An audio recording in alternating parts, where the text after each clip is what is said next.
Shalom, everyone. My name is Yafit Clymer, and you're listening to In Second Thought from Hadran. We are in a series discussing death penalty in Judaism. Last time we spoke about death penalty in the Bible, and this time we're going to speak about death penalty during the end of the Second Temple. The end of the Second Temple during the Hellenistic ruling in Eretz Israel, the Greek Empire and then the Roman Empire. We're talking about starting at the year of 332 BCE, when Alexander the Great, occupied the land of Israel, and a time that lasted till the year 70 EC, at the destruction of the Second Temple. This time, in terms of Am Yisrael, is where we have Anshe Knesset Agdola, and during the end, towards the destruction of the temple, we have the couples, Rabbi Yehuda ben Tebai and Shmaya v'Avtalion and Hillel v'Shammai, that headed the Sanhedrin. One was the head of the Sanhedrin, one was the Av Beit Din, the chief justice rabbi. And it's a very special time in Am Yisrael because there is no one hierarchy, or there's no one authority that the Jewish people is following. And the Jewish people is divided.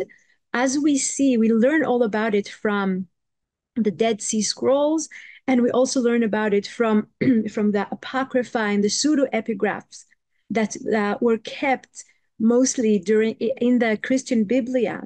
And that is books, Jewish books from mostly from the 2nd century BCE, that expressing what Jews learned, what Jews thought, how was the reality, and what were the beliefs in Eretz Israel in terms of the Jewish people. And we have three major groups. One is the Isiite. They lived in the desert, in the Judea desert. They were a very ascetic group. Everything was about purification and tum'ah and tahara, pure and impure. They lived separately, men and women. They left Jerusalem because they thought Jerusalem was full of tum'ah, and they opposed the ruling of the Chachamim. We also had the Sadducites, the Tzdukim, who were a very elite group of people in the Jewish people. Most of them were, they belonged to a priest family, a priestly family. They were all Kohanim, and they were all very rich and lived in Jerusalem, and were also part of the high society that had connections with first the Greek Empire and then the Roman Empire. And the third group were the Chachamim that, after the destruction of the temple, we know them, who the ones who were passing on the oral tradition from Ezra through Shimon HaTzadik all the way to Hillel v'Shammai and Rabban Yochanan ben Zakkai and Rabbi Eliezer and Rabbi Yoshua and Rabbi Akiva, and all the characters, all the figures, the Chachamim that we all know from Mishnah in Amorei Eretz Yisrael. And they carried the oral tradition that they felt was the right way of how to be Jewish. The Tzedocites did not believe, the Tzedukim did not believe in Olam Haba. They did not believe in Tchiyat HaMetim, in the dead reliving. And there was a lot of battle between those groups on the Jewish narrative. So when we come to our topic in terms of a death penalty, we found very interesting evidence in different books. For example, one of the pseudo-epigraph books that we found is named the Book of Susanna. And the Book of Susanna, Sefer Shoshana, it's dated to the 2nd century BCE. And there the story is about two older people who living in Bavel, in Babylonia, at the time of Daniel, and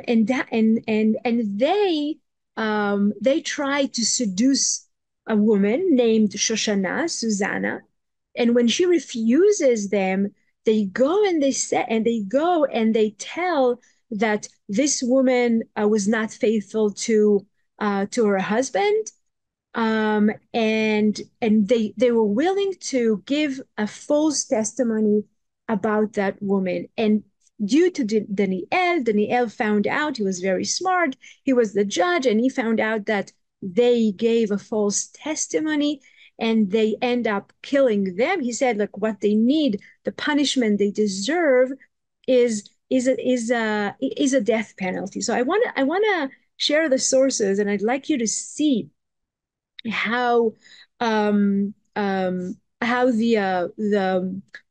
the source is, how does the source regard what just happened. So after they found that they are a false testimony, and Daniel is saying, it says it says in the laws of Moshe, and you shall do to him, to the Ed Sheker, you will do to him as he had intended to do to his brother. Okay? You are willing to give to lie in the trial and to cause that woman to die. Therefore, they killed them, and they were saved. And they were saved on that day from shedding innocent blood in Israel. In other words, the Jewish community was saved at that day due to the wisdom of Daniel, who understood that these two elderly are telling a lie, and they did not kill that woman for in vain. But using the term, I remind you that we're talking about the 2nd century BCE. The story is telling us a story about what happened in Bavel during Daniel's time, which is from the 6th and 5th century BC. But that's why it's just a pseudo epigraph. We know the story was written at the 2nd century BC in the land of Israel, and they're quoting, like, it's important to them to say that it was done according to the laws of Moshe, according to the Torah. And the best thing that happened, the important thing that happened, that they did not shed an innocent blood. Death penalty to those who deserve it, but to those who don't deserve it, we're very, very careful, because if we make a mistake, it's murder. It's shedding an innocent blood. Another very famous story that we found in the Bavli in Yoma. Yoma is the tractate that discusses the laws of Yom Kippur, also discussing the time around when the Book of Susanna was written, and it's talking about Alexander the Great when he arrived to the land of Israel. And there, the source is also telling us that when Alexander arrived, let me just tell you the story. When Alexander arrived on the gates of the land of Israel, the Kutiyim are nicknamed for Sumerians. When the Jews left Israel were exiled from Israel to Bavel, there is a small group of Jews who intermarried with Sumerians up north, and they kept the Bible, the Torah, in the ancient handwriting, Tavdat, and ancient Hebrew writings. And when the Jews returning from Bavel after 70 years, they come and they say, "We are the Jews." The Sumerians are telling Ezra and Nehemiah and the entire Jewish people, they say, "You're not Jewish. We are the Jews. We stayed in the land of Israel. Look at our Torah. Our Torah is written in the real Hebrew writing." So when the Sumerians heard that Alexander the Great is coming to the land of Israel, they went to meet him, and they said, "You're going to meet the Jews. The Jews built a temple in Jerusalem. They are not the real Jews. The real Jews, us, built the temple in the Mount Gerizim." And by the way, they told Alexander the Great, "They're not going to daven for you. They're gonna make a lot of trouble for you." And then when Alexander rides on his horse and entering the land of Israel, there's the Sumerians coming from the north, and the Gemara describes that Rabbi Shimon HaTzadik is walking towards Alexander. And when Alexander the Great sees Rabbi Shimon HaTzadik, who is part of the Anshe Knesset Agdola, he comes off his horse and he bows to Shimon HaTzadik. And the Sumerians are asking him, "What are you doing? Do you know that person?" And Alexander is telling them, every time I have a dream about winning, I see the face of that person. And then he refuses the Sumerians' request, of course, and he turns to the Jews and he's like, and he asks them, what do you want? And they say, we want to put off those people who wanted to see us dead. And it ended up to be that the Jews chased and killed the Sumerians who wanted to harm them and wanted Alexander to kill them.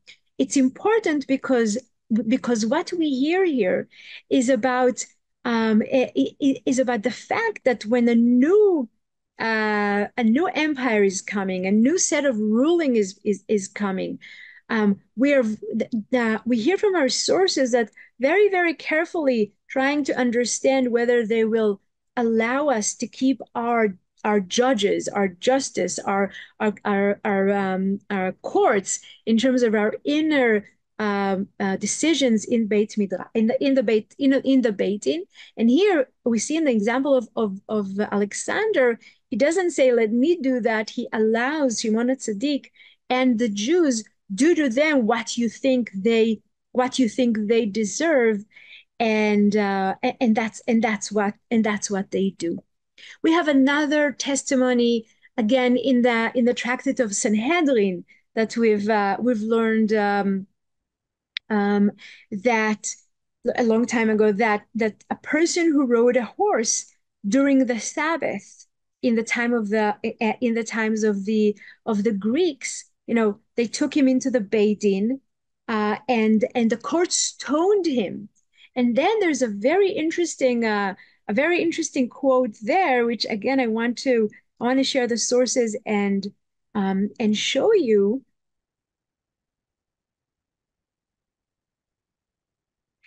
That it says, and an incident occurred involving one who rode a horse on Shabbat during the days of the Greeks, and they brought him to court and stoned him. In other words, his punishment was stoning, one of the fourth killing ways that Beit Din has. But then the Gemara continues to say, not because he deserved that punishment, as riding a horse on Shabbat is forbidden only by rabbinic decrees, but because the hour required it. And if you see at the Hebrew, in other words, they took extreme measures because they saw that it's happening more and more that Jews, with the influence of the Greeks, are riding horses on Shabbat and that I think is the critical thing. They're putting the words of Chazal as not important. They say exactly, oh, it's just the Rabbanan, oh, it's just a rabbinic decree, it's not in the Torah.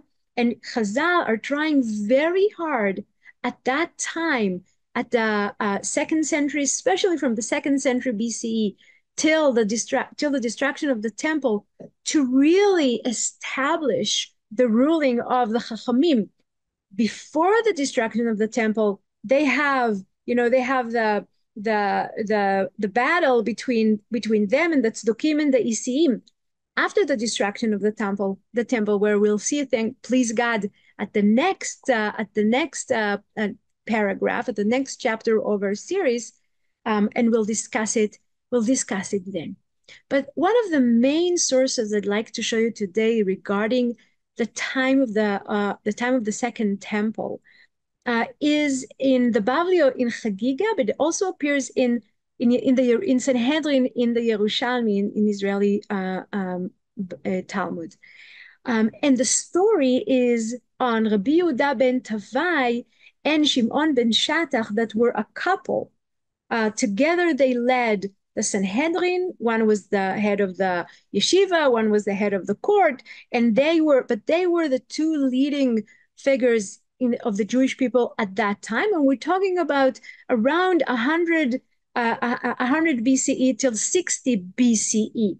In other words, we're still at the BCE time. We are about 170 years before the destruction of the temple. And the story there, it goes the following: that Rabbi Yehuda ben Tabai said, I swear that I will not see the consolation of Israel if I did not kill a conspiring witness. A conspiring witness, as we saw at the first source that we read from the book of Susanna, a conspiring witness that gave a false testimony was killed by the Beit Din, by the court. And here Yehuda ben Tabai is emphasizing this, and he says, yes, I want everyone to know that this is the halacha. This is what we need to do. It says so in the Torah. I will kill a witness. I mean, it's important for me to show everyone this is what the Torah requires from us. This means that Rabbi Yehuda ben Tabai sentenced a conspiring witness to death in order to counter the view of the Sadducees, who said, and it says, like, why was it so important to him to make sure that this is what we need to do? And it says so in the Torah, because the Sadducees would say, because the Tzdukim would say, conspiring witnesses are not executed unless the sentence one has been executed. In other words, if the person was not executed and not deserved death, there's no reason to kill the witnesses. That was the Sadducees' point of view. And their views oppose the traditional view, which maintains that conspiring witnesses are executed only if the one sentenced by their testimony has not yet been executed. And Shimon ben Shattach, his partner, his couple, Shimon ben Shattach, said to him, I swear that I will not see the consolation of Israel if you did not shed innocent blood. He's like, what are you saying? And I'm telling you that what you did, that you sentenced to death a conspiring witness, that is shedding blood. As the sages said, conspiring witnesses are not executed unless they are both found to be conspirators. And this is a very, very important stage in the stage of death penalty that we find in Jewish thinking, in Jewish law. Okay, it says in the Torah that we need to kill him, and Rabbi Yehuda ben Tabai wants to insist that because the Sadducees are having all kind of other ideas to go around it. But when it comes to Shimon ben Shattach, he's like, I think what you did was shedding an innocent blood, because this is what it says in the Torah. But the sages are making it much harder to get to the point where you have to kill a conspiring witness. And he says, the sages said, conspiring witnesses are not executed unless they are both found, right? We know that one witness is not enough, to say he saw someone murdering. We need two witnesses. If there's one conspiring witness, it's not enough. We need both of them to be conspirators. If only one is found to be a conspirator, he is not executed. So Rav Shimon ben Shattach is adding another layer, or another fence around that Torah law of killing a conspiring witness. And they are not fludged if they are liable to such a penalty, unless they are both found to be conspirators. And if they testify falsely that someone owed money, they do not pay money unless they are both found to be conspirators. In other words, it's not just about witnessing death or a murder. It's also about stealing.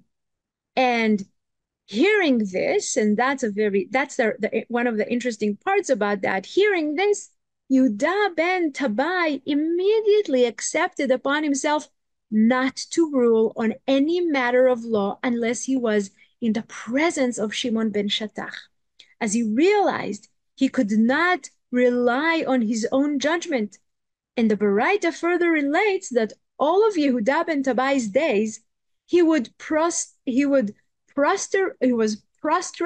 himself on the grave of that executed individual, and to request for forgiveness, and his voice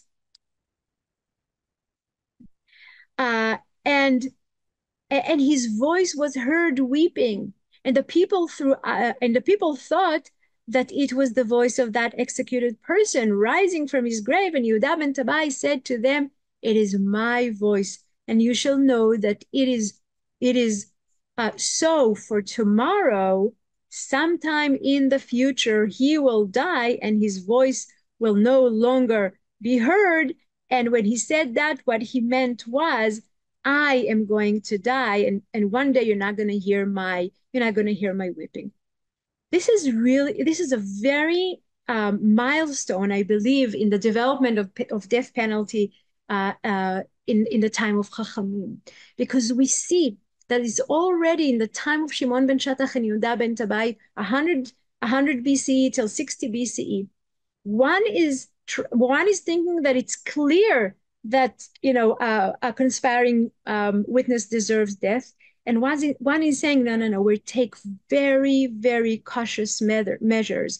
It takes a lot of details and a lot of condition till you take someone and kill them. The tension here is because we have a testimony about Shimon ben Shattach that here is very careful, that he hanged 80 women that he suspected to work in witchcraft. Okay, and also hanging is not one of the not one of the rabbinic way of killing. So it's a contradiction. It's a contradictory evidence, but there's tension, like what can we do, and who can we kill, and who can't we kill? But it's not that simple just to say someone deserves a death penalty. When we move on in the Second Temple time, and we're entering the time of Josephus Flavius, Yosef ben Matityahu, the Jewish historian who went from being part of the Jewish army against the Romans to their side. And I'm leaving his story aside, even though it's fascinating. In his book Antiquities, Josephus also recalls stories and testimonies that people were executed. And one of the stories that he tells is about a person, a Jewish priest who was a tzedokah and waited to take power over the Sanhedrin. And then when he saw that most of he has majority in the Sanhedrin that supports him, he brought Jesus's brother, Yeshua's brother. His name was Yaakov, and they sentenced him to death by stoning. And the interesting thing is that Yosef ben Matityahu also said about himself that at one time he lived in the Galilee. One time in the Galilee there was an incident, and a person Yosef was gathered 70 elderly people, and they sentenced somebody to death because of something they did.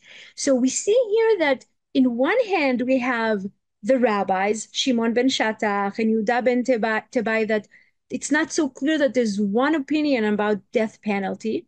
And then we hear in Josephus that it's even a little bit too easy to sentence people into death penalty.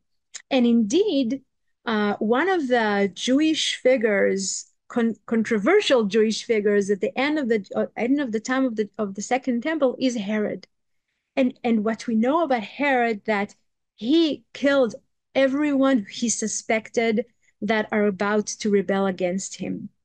and his brother, his wife, and even his younger kids. And one very very shivering testimony. Let me share the source, a Roman testimony from the beginning of the 5th century, from Augustus, that when he heard the stories about Herod, about 400 years ago, that he killed his sons even under the age of 2. He said it was better to be Herod's pig than to be Herod's son. In other words, there was a feeling that death penalty became too easy, too quick, and sometimes with no good reason. One very famous death penalty that we have at the end of the second at the end of the second temple is the execution of Yeshua. And I just want to show you the Jewish perspective, okay? Because it's different in the Roman recordings, it's different in the Christian recordings, but in Sanhedrin, in other words, in the Babylon Gemara, it says, and it's quoting a Baraita from the time from Eretz Israel, that says the following: on Passover Eve, they hang the corpse of Jesus of Nazareth after they killed him by way of stoning. Okay, so we know that he was crucified. And if you remember the first chapter in our series, we discussed the death penalty in Tanakh, and one of the sentences, one of the conditions there said that if someone deserves death, and after you killed him, you hang him, he should be buried that same day, and don't let him be hanged overnight. So who are the they here? And we know that the they is not the Jews. The they is Pontius Pilatus, the Roman leader, the Roman governor of Eretz Israel at that time. So did the Jews take him out, or his students take him out? But and we know that he was not stoned, but nevertheless, the story that was passed on is that he was killed by stoning and he was hanged.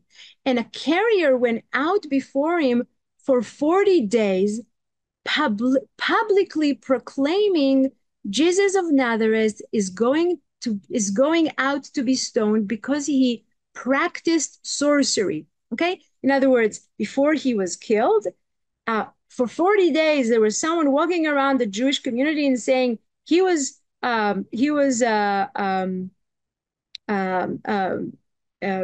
going to die because he practiced sorcery, and led Jewish people astray.